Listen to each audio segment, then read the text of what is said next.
But just let me read this, and then we started to, let's say, talk one by one, okay? Step in setting goals. Thinking about the setting goals, this is not a very easy one, okay?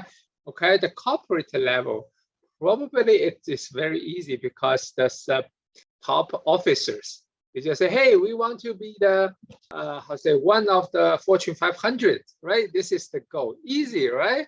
Open 100 stores in, in the next 5 years, whatever. Make it comparatively smart. If it is not achievable, it is not a realistic, the goal is a joke. Top level, they also consider that, but comparatively, their goal is general. Their goal is long-term. The strategic planning is not easy. The steps, we will talk about, for example, we will talk about the scan the environment, at least the task environment, right? The task environment. Competition, if you want to, increase your sales, your market share, increase your market share, at least you need to understand the market and your competitor, right? We introduce another concept we call the SWOT, SWOT, strengths and weakness. Your organization's strengths and the weakness. More started from external. They call this environmental opportunities and the environmental threats. I think I mentioned about Costco.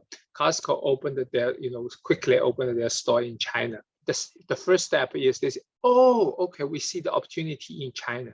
I would reserve my comments. All right, the third step, all right, we have 5 steps, right? The third step is we have these goals, right? The goals is needed to base upon this SWOT analysis, all right? Again, smarter goals. Let me write it here. We'll set the unit, the subunit goals, change this as the targets, make it more specific, all right? And then they say, oh, we started to monitor the progress. Something missing, right?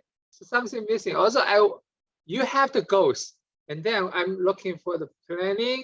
I'm looking for this, like a planning. I call it designing as well. And then I'm looking at the implementation, right? Implementation, actions, action plans. We started to work on that. And then we started to monitor, to adjust, right? And then we will, measure, let's say that regularly we will measure the performance, right? This is so-called the monitor the progress. It seems to me this process, interesting, this process is more like, oh, we set the targets and then we waited to see the results, right? So misleading, a little bit misleading. So call it the SMART principles, all right? So SMART.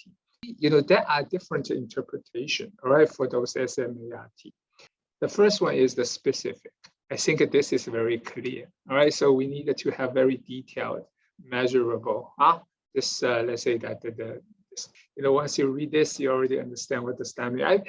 The R, sometimes they call realistic, all right? Realistic, but sometimes they call like a relevant. So in the business sense, this is more about the effectiveness. In my opinion, this is more doing the right thing, more about doing the right thing. And then T is always confirmed. The only difference is somehow like the A and then the R. The SMART is very important. This is the guideline, not only for goal setting, all right? It can be for the objective setting, target setting in the project management when we set up our goal, set up our objective, right?